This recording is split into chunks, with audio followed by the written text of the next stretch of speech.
ये मागे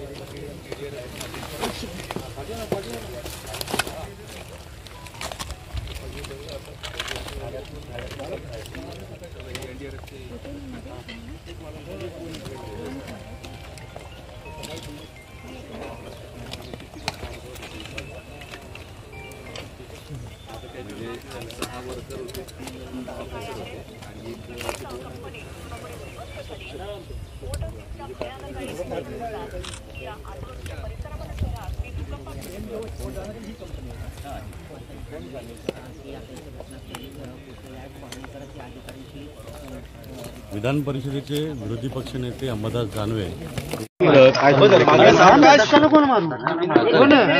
सर घटनास्थळी आपण आलेले आहात, काय दिसलं काय सांगाल?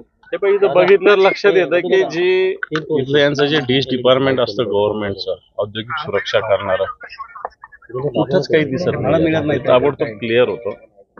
कारण हा जो एरिया जर बघितला अशा रेसिडेन्शियल दाटीवाटीच्या एरियामध्ये विषारी केमिकल्स असणाऱ्या फॅक्टरीज चालणं हाच मोठा क्राईम आहे.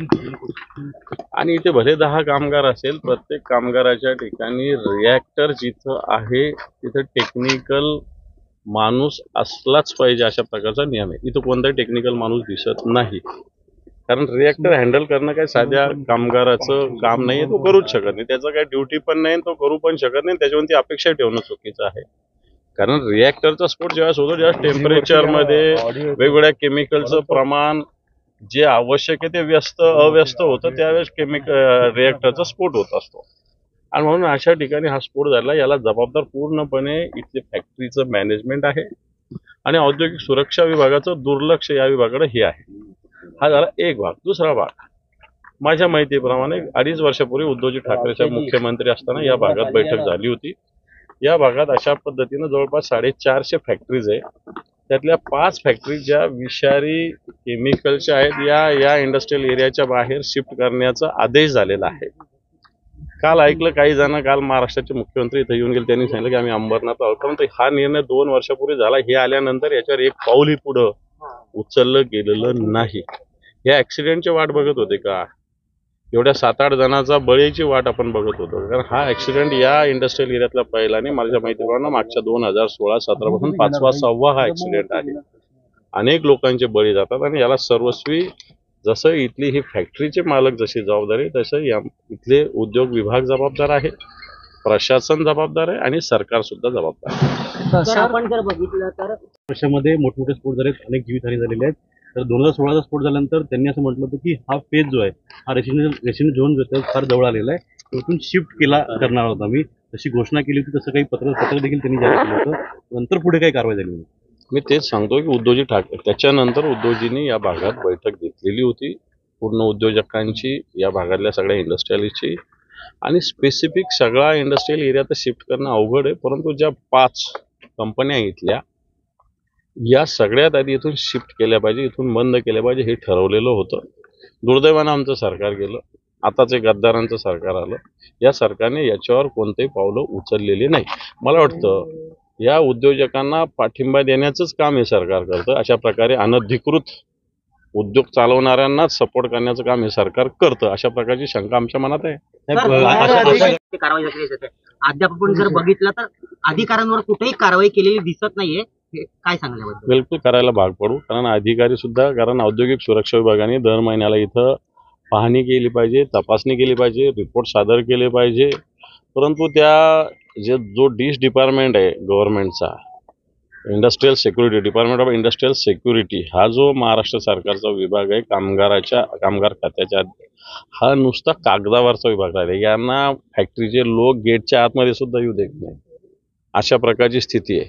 मला वाटतं एक तर ते खातं मजबूत केलं पाहिजे किंवा ते खातच नसलं पाहिजे. दोन्हीपैकी एक गोष्ट सरकारला करावी लागेल. या ठिकाणी नंतर विधान परिषदेसारख्या विधानसभा असेल अधिवेशन दरम्यान हा मुद्दा उपस्थित केला 100% उचलणार, कारण एवढ्या जणांचा बळी गेला, हा मुद्दा 100% उचलणार. सरकारला याचा जबाब विचारला जाणार. त्या MIDC परिसरामध्ये आपण पाहिलं स्वतंत्र यंत्रणा नाहीयेत आणि पालिकेचे मागवले जातात तेही येण्यासाठी वेळ लागतो.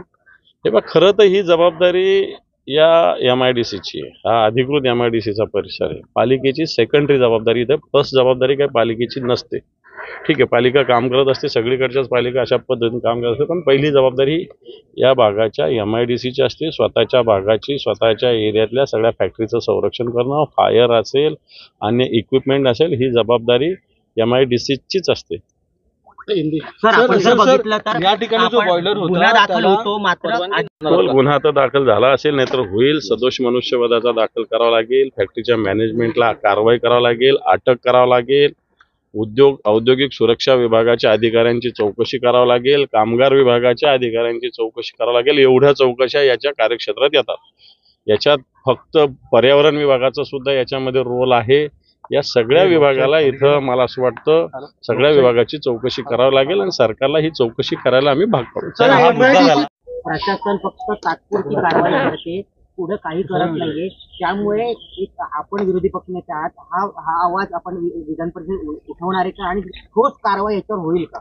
हे पण मागच्या वर्षभरात मी सांगतो, जिंदालच्या कंपनी नाशिकला स्फोट झालेला, बोईसरला स्फोट झालेला, त्याच्यानंतर रायगडमध्ये स्फोट झालेला, इथं स्फोट झालेला, संभाजीनगरला स्फोट झाला, नागपूरला झालेला. हे सगळे स्फोट मेजॉरिटीनं रिॲक्टरचे स्फोट आहे.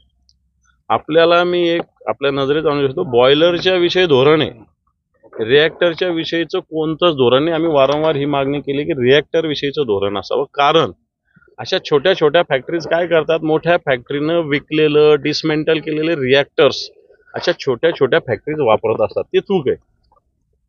आणि म्हणून वारंवार माझी तरी मागणी राहिली की रिॲक्टर विषयी जसं बॉयलर विषयीचं धोरण आहे तसं रिॲक्टर विषयीचं धोरण असण्याची आवश्यकता आहे. हे रिॲक्टर का फुटतात? कारण हे जुने, हे महागडे असतात रिॲक्टर. छोट्या कंपन्यांना हे खरेदी करणं सुद्धा अवघड असतं.